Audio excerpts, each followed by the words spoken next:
বছরের কিশোর শুভ। বয়স 18 হলেও স্বভাবে যেন 3 বছরের ছোট্ট শিশু।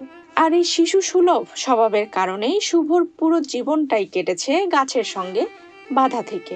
কেননা শুভকে ছেড়ে রাখলে সামনে যাকেই দেখে তারই গায়ে থুতু ছিটিয়ে দেয়। এজন্য কখনো হাতে আবার কখনো পায়ে দড়ি দিয়ে বেঁধে রাখা হয় বাড়ির উঠোনের একটি গাছের সাথে। বাবা হারানো শুভর একমাত্র ভরসা তার মা। কোন রকম বাঁধন খুলে গেলে মানুষের দিকে তেড়ে যাওয়া কিশোরকে ধরে নিয়ে ফের বেঁধে ফেলেন মা কল্পনা রানী দাস।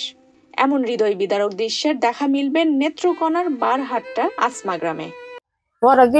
আমার কান্দ নাই, এই এর কান্দন হলো আমার কাছে কান্দ নাই। Double million offer Walton fridge কিনে পেতে পারেন 20 লক্ষ টাকা, রয়েছে কোটি কোটি টাকার নিশ্চিত উপহার। প্রতিবন্ধী ছেলেকে নিয়ে বিপাকে দিনাতিপাত করছেন মা কল্পনা রানী দাস। শুভর জন্মের পর টাইফয়েড হলে 3 বছর বয়স থেকে তার মা বুঝতে পারেন ছেলের আচরণগত সমস্যা। আমার 3 বছরের সময় বয়স আছে, এই সময় জ্বর হয়েছে, জ্বরের থেকে আবার টাইফয়েড থেকে এই অবস্থা হয়েছে, পরে থেকে এই অবস্থা।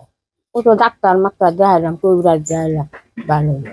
এত কিছুর পরও দিন মাস বছর করে 18টি বছর পার করেছেন কল্পনা রানী দাস। সবচেয়ে বেশি বিপাকে পড়েছেন স্বামীর মৃত্যুর পর। জেলে পরিবারে স্বামী ছিলেন একমাত্র আয়ের উৎস।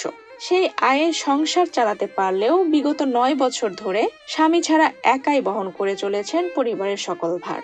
পরিবারটির এই বেহাল দশা দেখে এলাকাবাসীরও চাওয়া যেন সুচিকিৎসার হাত বাড়িয়ে দেয় সরকার অথবা সমাজের ধনী ব্যক্তিরা।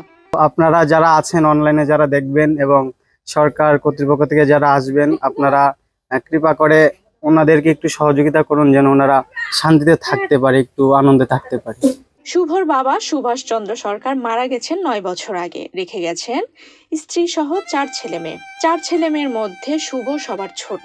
বড় ছেলে সোহাগ চন্দ্র দাস পড়াশোনার পাশাপাশি টিউশনি করে সংসার চালায়। মা বোন সহ অসুস্থ ভাইকে লালন পালনের বোঝা যেন তার মাথায়। কিছুটা ক্ষোভ ও অভিমানের সুরে সোহাগ জানায় তার এই ভাইকে দেখার জন্য সে একাই যথেষ্ট। কেননা কিছু মানুষ এসে তার প্রতিবন্ধী ভাইকে সাহায্য করার কথা বলে ছবি ও ভিডিও করে সামাজিক যোগাযোগ মাধ্যম ফেসবুকে ছেড়ে ব্যবসা করে যাচ্ছে। সোহাগ চায় না তাদের এই অসহায়ত্বকে পুঁজি করে কেউ নিজের পকেট ভরুক। আমি যতদিন মরে বাচ্চা আছি, আমার বাইরে আমি সবসময় দেখে নেব। এমনি সরকার থেকে ভাতা দেওয়া হয় ওকে, এটা আমরা যথেষ্ট। ওকে তো অনেকেই ব্যবসা করা শুরু করবে, আমি চাই ওরে নিয়ে যাতে কেউ ব্যবসা না করে। কারণ অনেকে প্রতিবন্ধীর এই যে ইস্যুটা নিয়ে অনেকেই ব্যবসা করা শুরু করবে। যেমন আজকেই তো হয়ে গেছে, মনে করছে ওর ছবি নিছে, ছবি নিয়ে জমা দিবে, কিন্তু না, কিছুক্ষণ আগে দেখছি ফেসবুকে ছাড়িয়ে দিচ্ছে পোস্ট। এটা কিন্তু ঠিক না, এটা কিন্তু ঠিক না। নিজের কোনো জমি জমা না থাকায় ভাগ্নের আশ্রয়ে থাকেন কল্পনা রানী দাস। তিনি সমাজসেবা থেকে বিধবা ভাতা পেলেও গেল কয়েক মাস ধরে শুভর নামে করা প্রতিবন্ধী ভাতাটি বন্ধ রয়েছে। ইউপি সদস্য আশরাফুল আলম লিটন বলেন, শুভর পরিবারের পাশে এসে দাঁড়ালেও গৃহহীন এই পরিবারকে একটি ঘর করে দিতে পারছেন না তারা, কিন্তু সামাজিক নিরাপত্তা ভাতার ব্যবস্থা করে দিয়েছেন। থেকে ওনার ওই ন্যায্য মূল্যে যে চালটা 15 টাকা কেজি সরকার দেয়, ওনার একটা কার্ড আমরা করে দিয়েছি এবং বয়স্ক ভাতা বিধবা ভাতা উনি পায়। আর দ্বিতীয় কথা হলো, আসলে সার্বিকভাবে সংসারটা খুবই কষ্টদায়ক। আর উনি থাকে কিন্তু অন্যের বাড়িতে।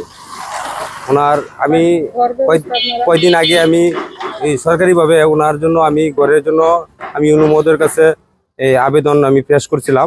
শুভর প্রতিবন্ধী ভাতাটি বন্ধ থাকার বিষয়ে খোঁজ নিয়ে ব্যবস্থা নেওয়ার আশ্বাস দেন সমাজসেবার উপপরিচালক শাহ আলম। এছাড়াও সমাজসেবা থেকে যা যা করা যায় তারা তাই করবেন বলেও জানান তিনি। প্রতিবন্ধী ভাতা পেয়ে আসছেন, গত বছর 4 কিস্তি তাকে একই মোবাইল নাম্বারে দেওয়া হয়েছে, এবছরও দেওয়া হয়েছে। হয়তো একটু পরে পেয়ে যেতে পারে। যদি কোনো সমস্যা হয়ে থাকে আমি বারহাট্টা উপজেলা সমাজসেবা অফিসারের নিকট কথা বলেছি, বলে স্যার এটা কোনো সমস্যা না, আমার কাছে আসুক, আমি পেরোল দিয়ে দিছি, এটা আমি দেখিয়ে দিব আর কি। পেরোল দেওয়ার পরে কিন্তু আমাদের অতটা থাকে না আর কি, দায়িত্ব থাকে না, একই মোবাইল নাম্বারে দিয়ে দিয়েছি।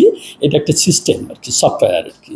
তো যাই হোক আর কি, তারপরেও যদি অসুবিধা হয় আমরা মোবাইল নাম্বার চেঞ্জ করে দিয়ে যাতে করে অনেক সময় অনেক হ্যাকাররা এটা করতে পারে আর কি। তারপরে আরেকটা বলেছেন যে শিকল দিয়ে বেঁধে রাখা হয়, এটা আমি জেলা প্রশাসক মহোদয়ের সাথে আমি আলাপ করবো এর বিষয়ে কি পদক্ষেপ গ্রহণ করা যায়।